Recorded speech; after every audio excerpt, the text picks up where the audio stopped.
Season 3 is honestly a very interesting season. A lot of people tend to declare it worse than Season 2, which I honestly don't agree with. In fact, I think this season is kind of overhated. Starting off, this season has one of the more interesting behind the scenes production notes, as the revelation of there being a 13th contestant by the name of JR in the story behind his removal is actually quite fascinating. In a Facebook post by contestant Joanna Dunn, he was disqualified after spreading malicious rumors about her to other contestants, as well as leaking spoilers. He was apparently disqualified during the signature dish challenge, as there were 13 plates on the tables instead of 12. It really makes me wonder how the season could have gone had he not been disqualified. Would he become one of the most hated chefs in Hell's Kitchen history? Aside from that, this season honestly feels like a much needed improvement over the ambitious but poorly constructed season 2. While it does mark some firsts as well, such as this being the first season where someone was eliminated during service, in Blackjackets no less, the first season with no eliminations in an episode, the first season to be aired in high definition, and the first season to have a special dinner service, which was a wedding, unlike season 2, this one feels far more solidly structured, where logic and story managed to mesh together fairly well this season for the most part. While the chefs are admittedly better than season 2, they're not great, but thankfully make up for it by being probably the most memorable overall cast out of the 12-person seasons.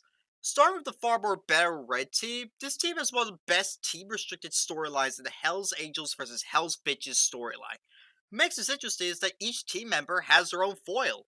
Jen and Joanna are foils as both would make some particularly horrible mistakes during the same service, where Jen would try to serve her trashed pasta while Joanna attempted to serve rancid crab.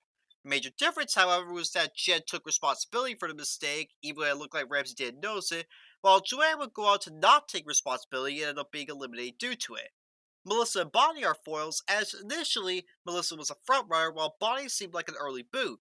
However, halfway through the season, it became the exact opposite, where Bonnie started improving and Melissa went on a downward spiral, whilst also having similar problems as Joanna and Tiffany. Finally, Julie and Tiffany are foils as Julie had passion, worth ethic, and hard work, while Tiffany only had worth ethic. Additionally, Tiffany wanted to send Julia home first because she was a waffle cook, which only ended up having Tiffany be eliminated first. Speaking of Julia, her elimination is honestly the saddest in Hell's Kitchen history, I'm not going to lie. When even Gordon Ramsay seems reluctant to eliminate someone, you know it's going to be hard to watch.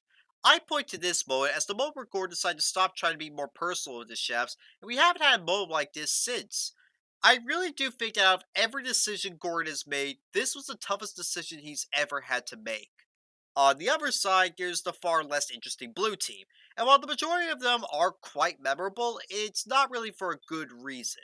Aside from chefs that are likable, such as Rock, Aaron, Eddie, and Brad, the two that stick out like a sore thumb are Vinny and Josh. The former due to him constantly talking back to Ramsey and acting like a know-it-all, and the latter for being perhaps the worst blackjacket in the show's history. The only saving grace being that it led to an absolutely iconic elimination. Overall, I kind of like this season more than I remembered, and while it's not perfect, I do think that it is better than season 2, and is a far better look at what Hell's Kitchen will go on to become.